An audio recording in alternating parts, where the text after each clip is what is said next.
Today is the second lecture on continuity. First, we had a very informal session, motivation session, and in the last day, we had the first formal class. In that class, we started with the graphical representation and derived the definition of continuity and discontinuity of a function at a particular point. So from here we start. So let us recapitulate the definition once again a little bit. A function is said to be continuous at a particular point C if for all epsilon positive there exists a delta such that whenever x is delta close to C, then fx will be epsilon close to fc. So this is the definition of continuity. And if a function is continuous over in every point over the domain, then it will be continuous over the domain. That is the definition. And now, negating this function, we got the definition of discontinuity at a point.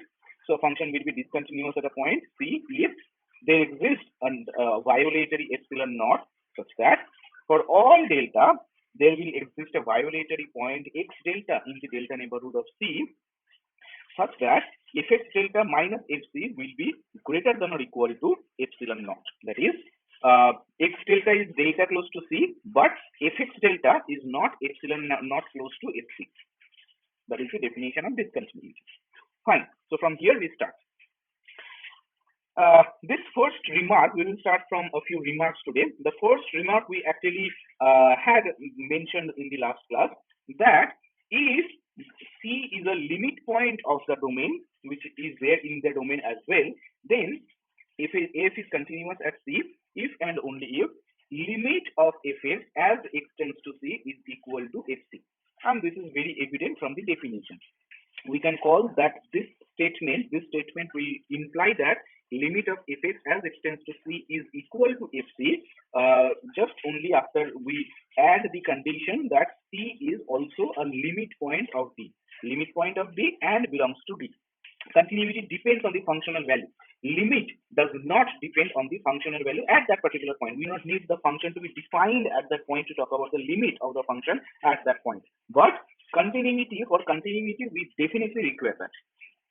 So if it is in the domain and a limit point as well, then f is continuous at C if and only if limit of fx as x tends to C is equal to fc.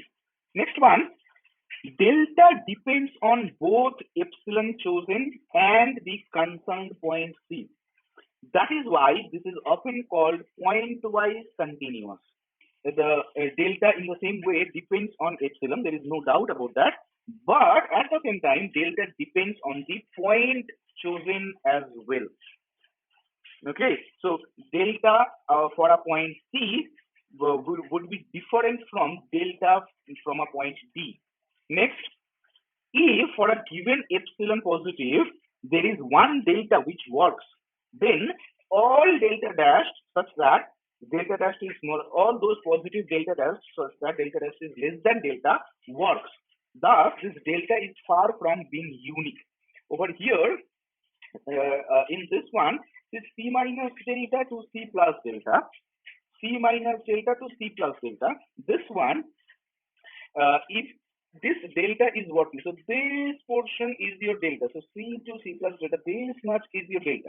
Now, if you take delta even smaller like this, then that delta will also work. If you have delta by 2, you consider if you even narrow down this neighborhood, that delta would also work. If C is an isolated point of D, then every function defined over D is continuous at C. Since C is an isolated point, there will exist a delta such that the delta neighborhood of C contains only the point C from D. Now, coming back to the definition of continuity, a function is defined over D and C is an isolated point of D. Then choose any of epsilon. Get this delta as this delta over here. That case, for all x in delta C intersection D, x has the possibility of being only the point C. In that case, fx minus fc will be fc minus fc because x has no other option but to be C. So fx minus fc will be basically fc minus fc, and that is 0. That is smaller than any positive epsilon. So whatever epsilon you choose, this condition will be satisfied for this particular delta, for which the isolated point will have no other point in that delta neighborhood. Now, this is a paragraph quoted from here, this book by Kumaresan, Topology of Metric Spaces. Now, so let's read through this paragraph. Many students have problem with the epsilon delta definition of continuity. A real life example may clarify this. Think of X, capital X, as a set of ingredients or inputs, and F as a procedure or a recipe which takes an input small x from capital X and yields the output Fx. We shall give more concrete examples presently. The end user or the consumer, the customer needs small y, a finished good, capital small y from capital Y. The manufacturer knows to get y, he needs the input x, and by applying the process F to X, he will get the desired output y equal to Fx, and he can deliver the good to the customer.